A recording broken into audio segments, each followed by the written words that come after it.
ध्यानाभ्यास के लिए कृपया अपने नेत्रों को बंद कर लीजिए। अपना मुख अपनी ओर कीजिए। अपने दिव्य शरीर की ओर, जो परमात्मा रूप है, आनंद रूप है, जिसकी महिमा अपरंपार है, जिसका वर्णन करने में कोई समर्थ नहीं है। यह आपकी दिव्य मूर्त स्वसंवेद्य है। इसका सुख आपको ही अनुभव में आता है। इस प्रकार यह आपकी ही निधि है, जो अमूल्य है। अंतर्मुख होकर इस सुख निधि को भोगिए।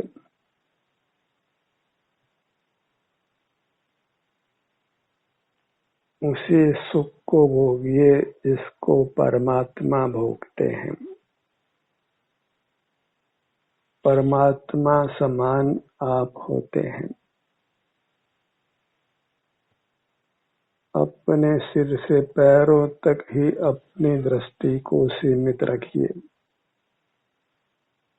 इतने मात्र से आप परमात्मा समान होते हैं। परमात्मा समान अतीन्द्रिय दिव्य सुख को भोगते हैं। अनुपम शांति, अनुपम सुख भोगते हैं। निराकुल होते हैं, वीतराग होते हैं, मोक्ष पथ में होते हैं। अपने आप को मोक्ष पथ में ही रखना है। बहिर्मुख रहकर हम अपने समय का दुरुपयोग करते हैं, अपना अहित करते हैं। अपने समय को अपना अनुभव करके व्यतीत करिए। सुख से जीवन यापन करिए। अत्यंत स्वस्थ रहिए। अनुपम सुख भोगिए।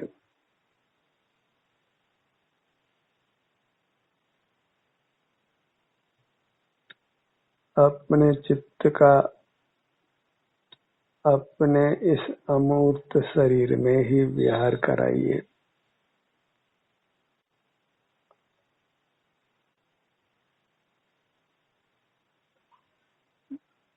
जैसे हंस सरोवर में ही विहार करता है, ऐसे आपको अपने मस्तक से पैरों तक ही विहार करना है।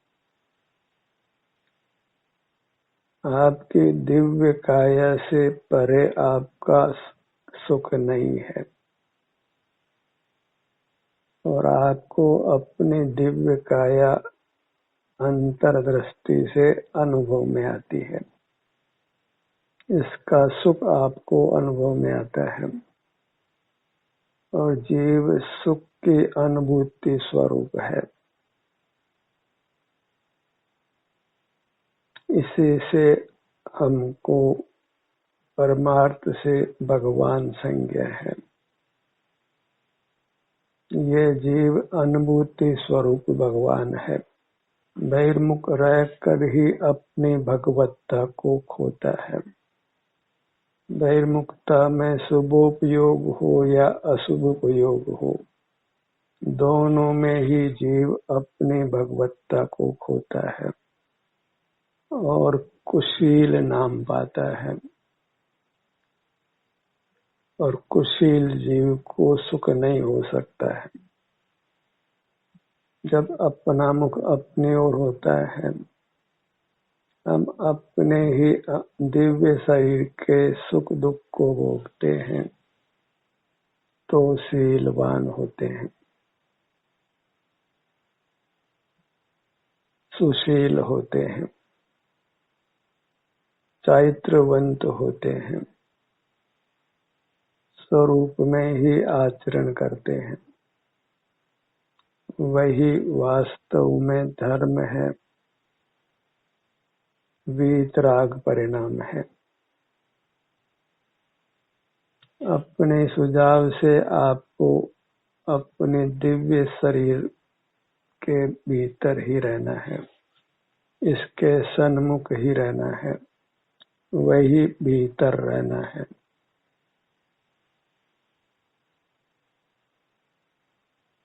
अपने इस अमूर्त काया के सन्मुख रहकर ही हम मोक्ष मार्ग में रहते हैं।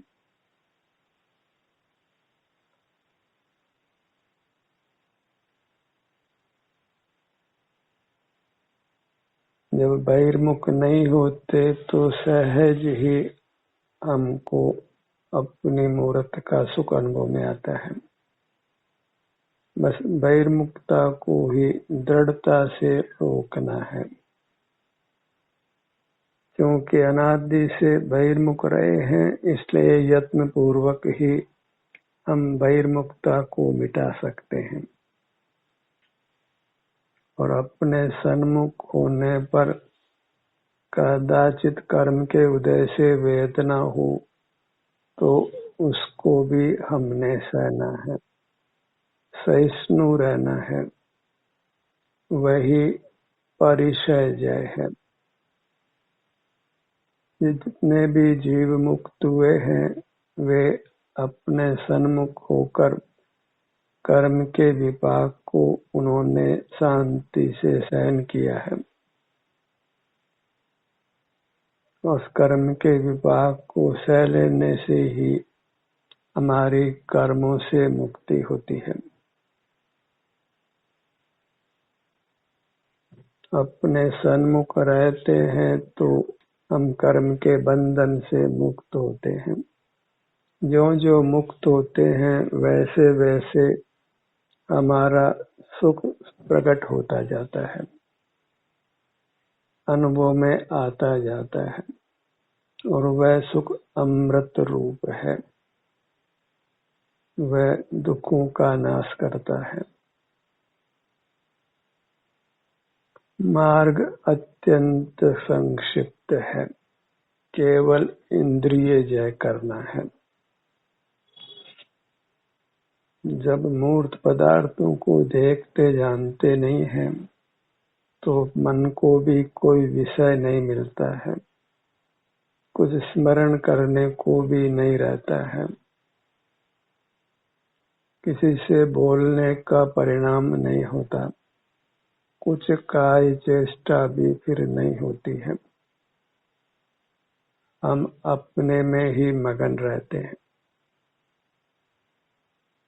मुनि नगन निज में मगन अकंप विराजे। हम परिग्रह रहित होते हैं।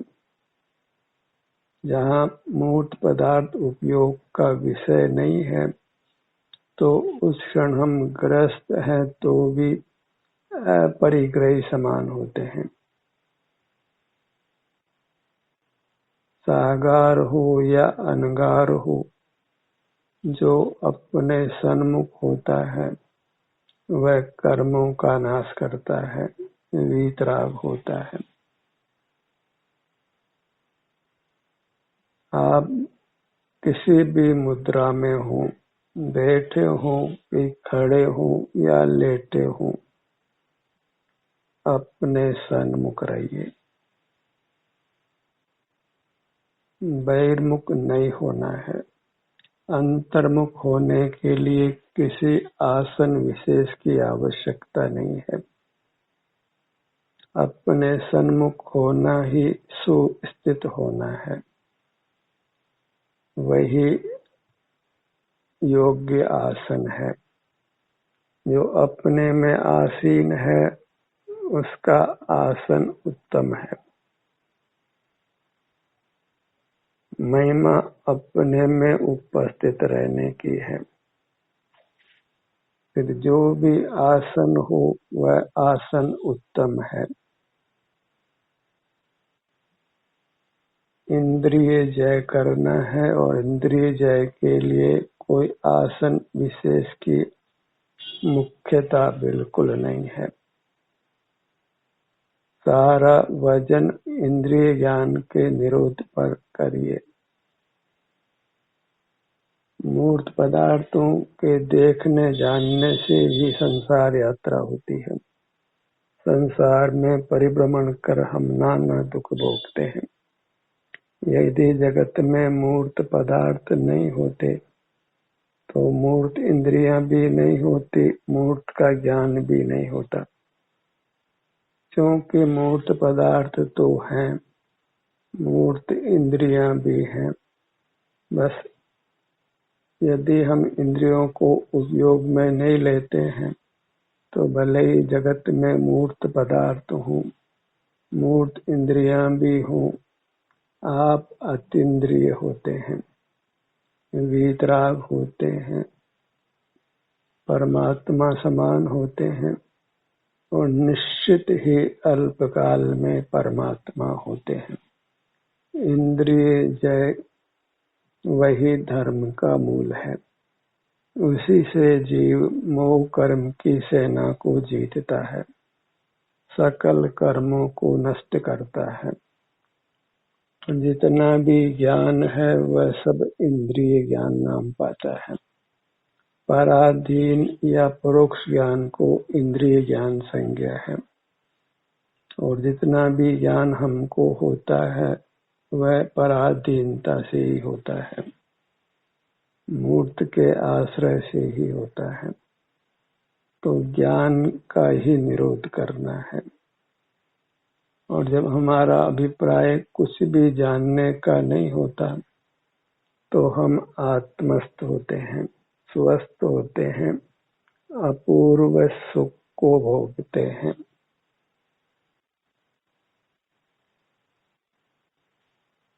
हमको जैन संज्ञा है, उसका हेतु एक ही है कि हम मूर्त पदार्थों को देखना जानना उचित नहीं समझते हैं, इंद्रिय ज्ञान को ही समझते हैं। और जिन्होंने इंद्रिय जय किया है उन्हीं को अपना आराध्य देव मानते हैं। इंद्रिय ज्ञान के निरोध को ही हम मोक्ष मार्ग मानते हैं। जब मूर्त पदार्थों को देखते जानते ही नहीं हैं तो हम सकल ज्ञेयों के ज्ञान से रहित होते हैं। क्योंकि ज्ञेय के नाम से मूर्त पदार्थ ही जानने में आते हैं और ज्ञेय के जानने से ही संसारी प्राणियों को, मोही प्राणियों को ज्ञायक संज्ञा है। निर्मोही जीव ज्ञायक नहीं होते, वे आनंद भोजी होते हैं। जिन्होंने भी मोह का नाश किया है, इंद्रिय ज्ञान का निरोध किया है, उन्होंने आनंद को ही भोगा है।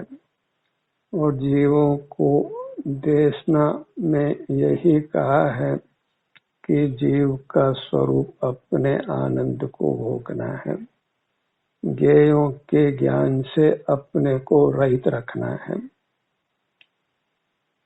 वही मोक्ष का मार्ग है, अपने स्वरूप में ही आचरण करना। वह तभी संभव है जब हम मूर्त पदार्थों को देखते जानते नहीं हैं। हमारी सारी वृत्ति ही मूर्त पदार्थों में रुकी हुई है, उन्हीं के अधीन हम परतंत्र जी रहे हैं। अनादि से अनंत काल बीता है, हम मूर्त की परतंत्रता से मुक्त नहीं हो पाए हैं। मूर्त जो अचेतन है वही अनादि से हम पर राज्य कर रहा है और उसकी गुलामी से हम आज तक हम मुक्त नहीं हो पाए हैं, स्वाधीन नहीं हो पाए हैं। पल पल वही हम पर शासन करता है। नाना हमारे रूप बनाता है, नाना प्रकार के प्रतिकूल संयोग उत्पन्न करता है। मूर्त से हमको अच्छी तरह बांध कर रखता है। हमें मूर्त की पराधीनता से मुक्त होना है। उसका एक ही उपाय है कि हम मूर्त पदार्थों को यथासंभव नहीं देखें, नहीं जाने। मूर्त पदार्थ सुख स्वभावी नहीं होने से उनको अशुचि संज्ञा है, और अपनी अमूर्त काया सुख स्वभावी होने से इसको शुचि संज्ञा है। मूर्त को अपावन जानो, भोगने योग्य नहीं जानो, देखने जानने योग्य नहीं जानो। जो अपना अमूर्त स्वरूप है वही सुख स्वरूप है, वही अनुभव करने योग्य है, वेदन करने योग्य है। देखना जानना हमारा स्वभाव नहीं है। अनादि से यह विभाव है। अपने सुख का संवेदन करना वही हमारा स्वभाव है। वहाँ कुछ भी देखना जानना नहीं है, केवल सुख का भोग है। वहाँ कोई बल का प्रयोग भी नहीं है। अपने सन्मुख होकर आनंद को भोग कर अपने को आनंद भोजी मानिए। जो स्वस्थ है वह आनंद को भोगता है, और जो अस्वस्थ है वह दुख को भोगता है। हम दुखों से भयभीत हैं तो हमको पर में स्थित नहीं होना है, परोन्मुखी नहीं होना है, स्वोन्मुख रहना है। परोन्मुखता का नहीं होना ही स्वोन्मुख होना है। स्वोन्मुखता से आशय अपने आनंद को भोगने रूप है, शांति भोगने रूप है।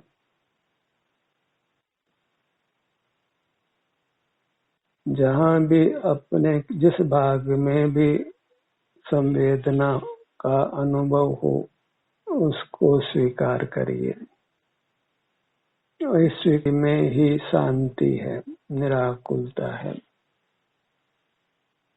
इसी से हम मुक्ति की ओर बढ़ते हैं, और एक समय आ जाता है जब हम पूरी तरह मूर्त से मुक्त हो जाते हैं, मूर्त से अप्रभावी हो जाते हैं। मूर्त इंद्रियों के होते हुए भी हम इंद्रियातीत होते हैं। इंद्रियां अचेतन है, वे नहीं कहती है कि हमारे माध्यम से जानो, पर हम इंद्रिय ज्ञान को बुरा नहीं जानते हैं तो फिर स्वतः ही इंद्रिय ज्ञान होता रहता है। कानों से आवाज सुनाई देती है, आंखों से वर्णमान पदार्थों का रंग ज्ञात होता है, नासिका से सुगंध गंध का ज्ञान होता है, जिह्वा को किसी भी पदार्थ से जोड़ने पर रस का ज्ञान होता है, स्पर्श इंद्रिय से स्पर्श का ज्ञान होता है। भले ही एक समय में एक इंद्रिय का ज्ञान होता हो, पर बहिर्मुखता बनी रहती है। किसी न किसी मूर्त पदार्थ के किसी न किसी विषय का ज्ञान होता रहता है, और हम अपने स्वरूप से अपने आनंद से च्युत रहते हैं। इंद्रिय ज्ञान ने ही सुख को रोका है। भाव मरण है वह इंद्रिय ज्ञान से ही है। सुख स्वभाव का जो मरण है, हम नाना दुख भोगते हैं, उसका हेतु मूर्त पदार्थों को देखना जानना है, वही बहिर्मुखता है। बहिर्मुखता अर्थात मूर्त पदार्थों को देखना जानना, इंद्रिय ज्ञान में रहना। मन भी 9 इंद्रिय है। नौ इंद्रिय कहने से वह कमजोर नहीं है, इतना ही है कि वह स्थूल नहीं है, इसलिए उसको नौ इंद्रिय संज्ञा है। ऐसे ही मस्तिष्क को भी इंद्रिय जानो, उसका विषय भी मूर्त पदार्थ है। तो मति शुद्ध ज्ञान दोनों से ही मूर्त पदार्थों को देखते हैं, जानते हैं, पर श्रुत ज्ञान से मस्तिष्क से हम समझ सकते हैं, देशना का ग्रहण कर सकते हैं, कानों से सुने, देशना को सुनकर फिर उसके अनुरूप आचरण करें। और देशना इतनी है कि हमको मूर्त पदार्थों के ज्ञान से रहित होना है, बहिर्मुखता को छोड़ना है, तो स्वतः ही हम अंतर में आते हैं। जब बहिर्मुख नहीं होते तो फिर अपने में होते हैं, अपने से बाहर तो कोई जीव जा भी नहीं सकता है, बस मुख पर की ओर करता है। जब मुख पर की ओर नहीं है तो वह अपने में है ही, उसी का नाम अंतर्मुखता है। और जब अपने में ही है तो आनंद से भरने लगता है।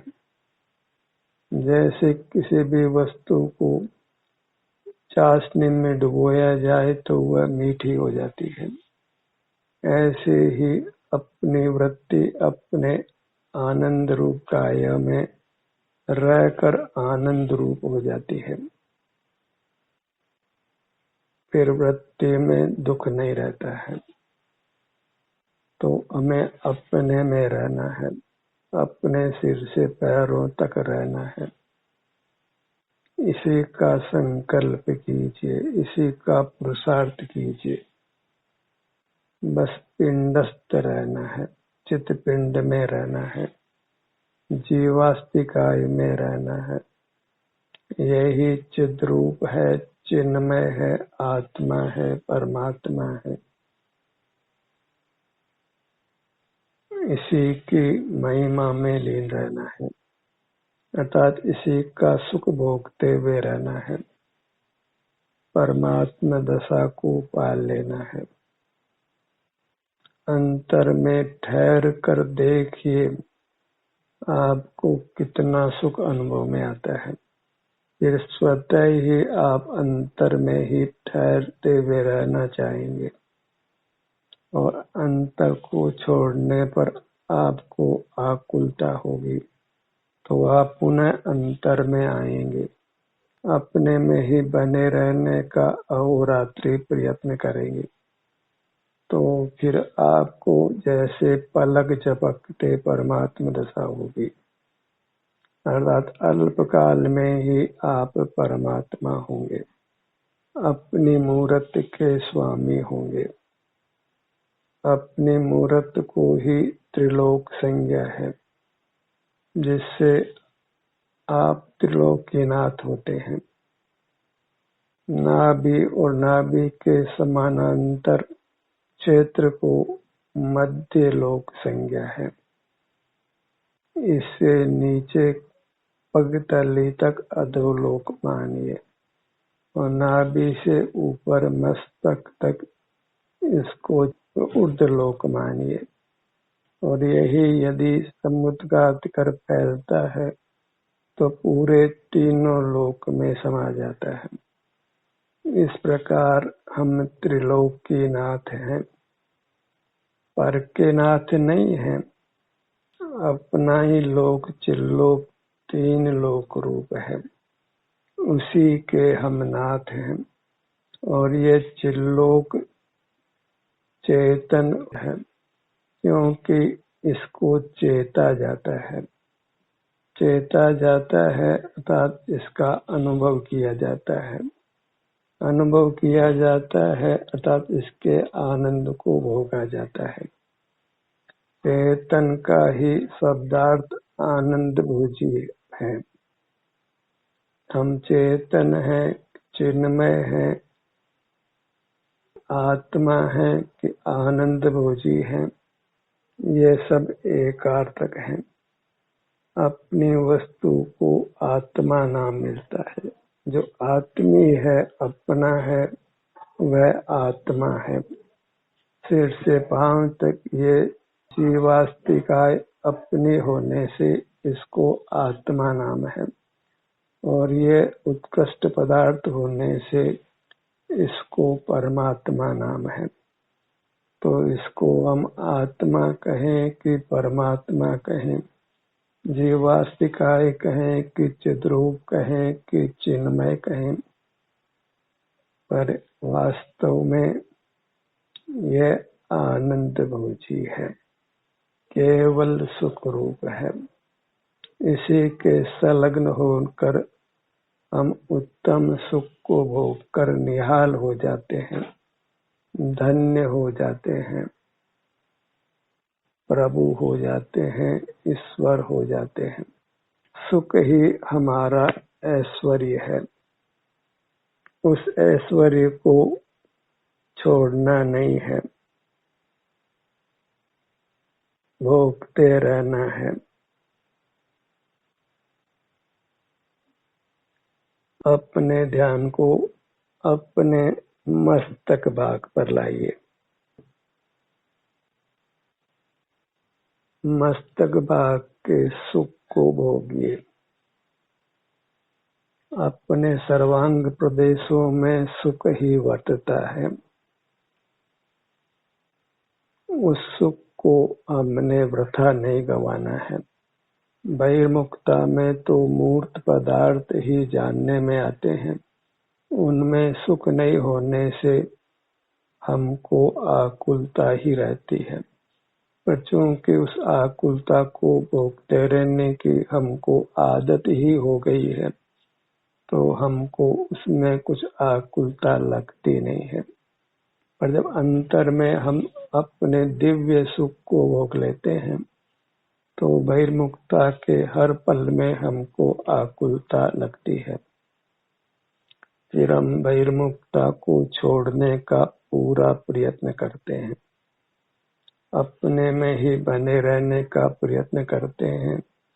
उससे हम स्वस्थ रहते हैं, सुख का अनुभव करते हैं, और कर्मों का अल्पकाल में ही संपूर्ण नाश होकर पूर्ण सुख व्यक्त हो जाता है। हम पूर्ण आनंद को पा लेते हैं, फिर वह पूर्ण आनंद बना रहता है। जैसे स्वर्णादि धातुओं को भी जब शुद्ध कर लिया जाए, तो फिर वे शुद्ध ही बनी रहती हैं।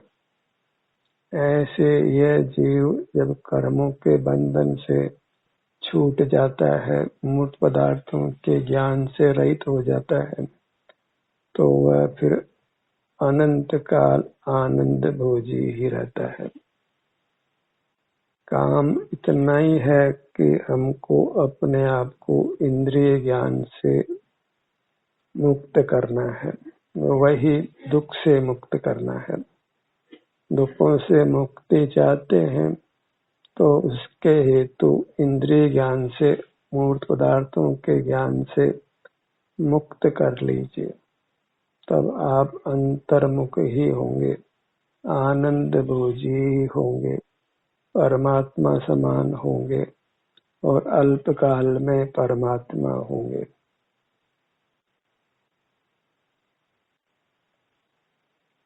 ताकि आप ध्यान के सत्र से पुनः जुड़ सकें। ध्यान का सत्र यहीं समाप्त होता है।